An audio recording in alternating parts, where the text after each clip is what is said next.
year, you don't play after Monday to the weekend again, and set up to give you some breaks? Or? Yeah, we're hoping that he makes some progress. I had a short conversation with him today, and he's doing okay, but it still, not where it needs to be to get back on the ice. And I think where we're at, we've got to get him healthy first before we get him back on, and where he's feeling great to get into practice. Lindy, to games inside, just the way the league is structured. This is a team, Detroit, that you're competing for a playoff spot with. I mean, is this a team that does this game take on greater importance because of that fact in the division and It, against a team that's very similar? it does, just for the fact you're taking a couple points away from them, and phrase 4-point game where you can keep them down. They're on a little hot streak right now, so we know we have to play well. We've played well our last couple of games, and we want to focus on continuing to play the way we're playing, and it gives us an opportunity to put us right there in the middle of the pack with everybody else.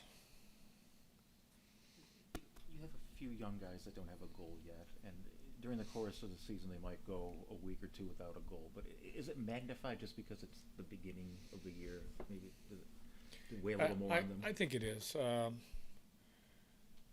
was reading an article on one of the players from around the league, the same situation where he talked about during the year he'll have one of these stretches and nobody really says too much, but because it's at the beginning, it gets noticed more. We'd like to have everybody on the score sheet, but sometimes it doesn't happen. I think we're close to having like Dylan and Quinn are both get on the board, and I'm positive they're going to. The short answer is probably it becomes a focus because of the start of the year. What do you want to see from your defensemen to deny those chances from the slide? There have been a couple, especially the last 3 or 4 games, where guys are just being given a little bit too much room to get the puck into a dangerous area. There was a couple. If you look at the D zone responsibilities first, near the blue line on one, we got on the wrong side of the puck. We've been pretty good at staying on the right side of the puck. So I think it's a commitment to getting back to your spot and staying on the inside and making sure that if we're giving up a play, it ends up in the outside. As simple as that. You mentioned yesterday how you got to get goalies moving. You see a guy like Alex Lyon right now, if he plays tomorrow, he's super hot. He's leading the league in categories. When a goalie is that confident in the crease, just how much is that emphasized even more? You just can't shoot at him. He's going to stop everything because he feels like he makes every Well, save. part of even today when I stopped the first drill was to get people in front of the goaltender, try to take his eyes away. You can score that way. You've got probably a better chance if you get a rebound if he doesn't know where it's going because he didn't see it. He can't control the rebound. It has to hit him.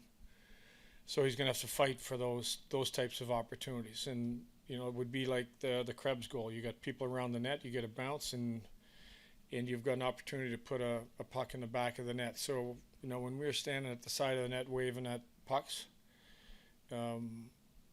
you're looking at a guy, just as you mentioned, that, like you said, is seeing everything right now, and he's making every save. So we're going to have to make a move when we can. But if you have somebody in front of him, before you make the pass, then he can't track it, and he might be late moving. So that part is all connected for sure.